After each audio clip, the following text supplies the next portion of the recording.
Olá pessoal! Em nossa primeira videoaula, nós vamos tratar tópicos associados a unidades de medidas. Bem, em física, nós trabalhamos com unidades quantificáveis. Isso significa que podemos atribuir valores a essas grandezas. Bem, por exemplo, imagine que você vá a uma farmácia para medir a sua massa. Você sobe a balança e ela registra um valor, 50.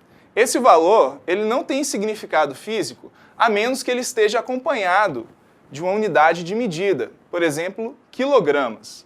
Então, sua massa seria 50 quilogramas. Aqui nessa tabela, nós apresentamos na coluna da esquerda algumas grandezas físicas, por exemplo, tempo, massa e comprimento.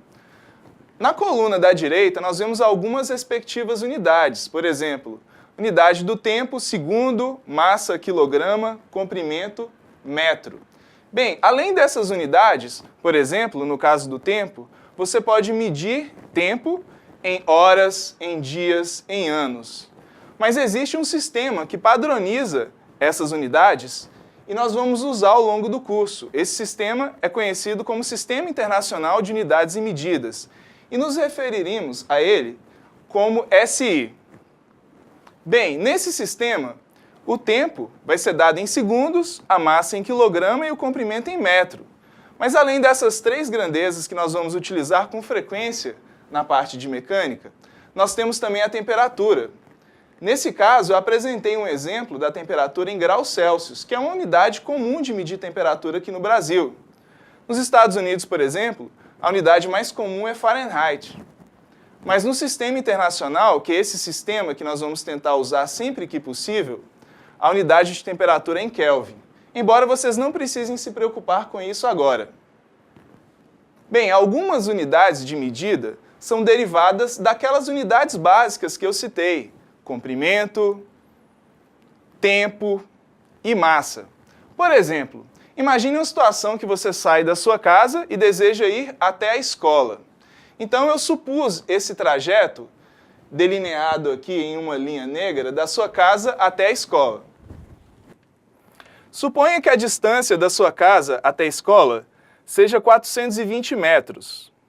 Suponha também que você consegue correr da sua casa até a escola e gastar um intervalo de tempo de 70 segundos.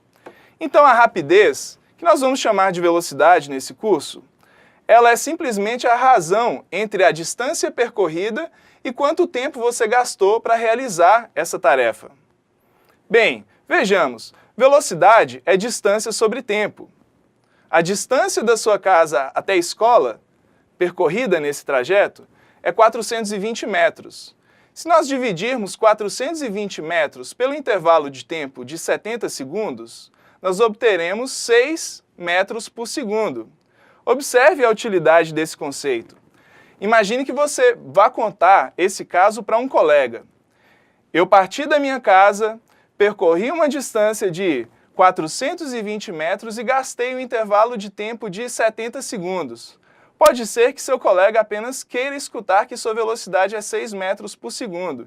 Então, algumas grandezas físicas, elas vêm sintetizar esses conceitos. Nesse caso, essa fração de distância percorrida por unidade de tempo. Observem que, nesse caso, nós temos metro por segundo, unidade de comprimento por unidade de tempo. Então, a unidade da velocidade é uma unidade derivada das unidades de comprimento e de intervalo de tempo. Aqui eu apresento uma tabela com outras grandezas e unidades. Essas são grandezas derivadas daquelas grandezas que eu apresentei no primeiro slide, particularmente comprimento, intervalo de tempo e massa. Por exemplo, nós vimos que a velocidade é dada em metros por segundo no sistema internacional. A força é dada em newtons, a energia é dada em joule e a potência watts. Tá? Então são unidades de medida que utilizaremos ao longo do curso. É conveniente, em algumas situações, utilizarmos alguns múltiplos dessas unidades de medida. Por exemplo, nano. Então, quando vier essa letra N minúsculo, antes da unidade de medida, ela representa que essa unidade de medida está multiplicada por 10 elevado a menos 9. Ou seja, 10 a menos 9 é uma parte em 1 bilhão. Isso acaba sendo útil, por exemplo, quando a gente faz medidas do diâmetro do nosso DNA, da dupla hélice. Então, quando essa medida é executada, nós observamos que ela vale cerca de 2 vezes 10 a menos 9 metros. Para resumir essa informação, nós podemos substituir o 10 a menos 9 por nano. Então, teríamos 2 nanômetros. Bem, o micro, que esse símbolo mi aqui, ele vale 10 a menos 6. Significa que você vai dividir a unidade de medida por 1 milhão. O mili significa 10 a menos 3, em outras palavras, você vai dividir por 1000. E o quilo, que é representado pelo símbolo K, vocês já estão mais familiarizados. Por exemplo, 1 quilograma são 1000 gramas. 1 quilômetro são 1000 metros. E assim por diante. Para a medida de capacidade de armazenamento de dados, por exemplo, é comum a gente utilizar o mega, por exemplo, megabyte, que corresponde a 10 a 6, ou seja, 1 milhão, e o giga, que corresponde a 10 a 9, ou seja, 1 bilhão. Aqui vem alguns exemplos. 1 quilômetro é simplesmente 1 vezes 10 a 3 metros. 1 quilômetro é 1 vezes 10 a 3 metros.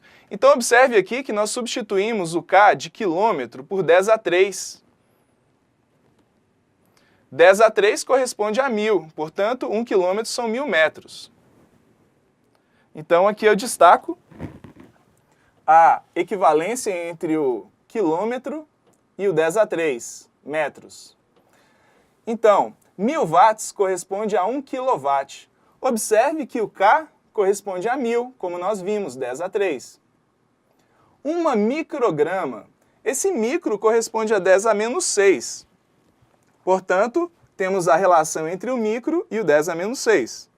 Em outra situação, nós podemos dizer 10 a 9 bytes. Observe que não é muito confortável dizer 10 a 9 bytes. Entretanto, nós sabemos que o 10 a 9 pode ser substituído pelo símbolo G, que representa giga. Ou seja, ao invés de falar 10 a 9 bytes, nós podemos simplesmente dizer 1 gigabyte. Aqui nós temos um exemplo de conversão de unidades de medidas, o que é muito comum. Então, uma questão aqui poderia ser converter quilômetros por hora em metros por segundo. Então, imagine que você esteja a velocidade de 72 km por hora, mas você queira mencionar esse valor em outra unidade de medida, por exemplo, metros por segundo. Então, a sugestão inicial é converter horas em segundos e converter quilômetros em metros. Aqui nós observamos que 1 hora corresponde a 60 minutos. Bem, no lugar de minuto, nós podemos substituir por 60 segundos, porque nós sabemos que em 1 minuto tem 60 segundos. Então, multiplicando 60 por 60, nós obtemos 3.600 segundos. Por outro lado, nós já sabemos que 1 quilômetro corresponde a 1000 metros.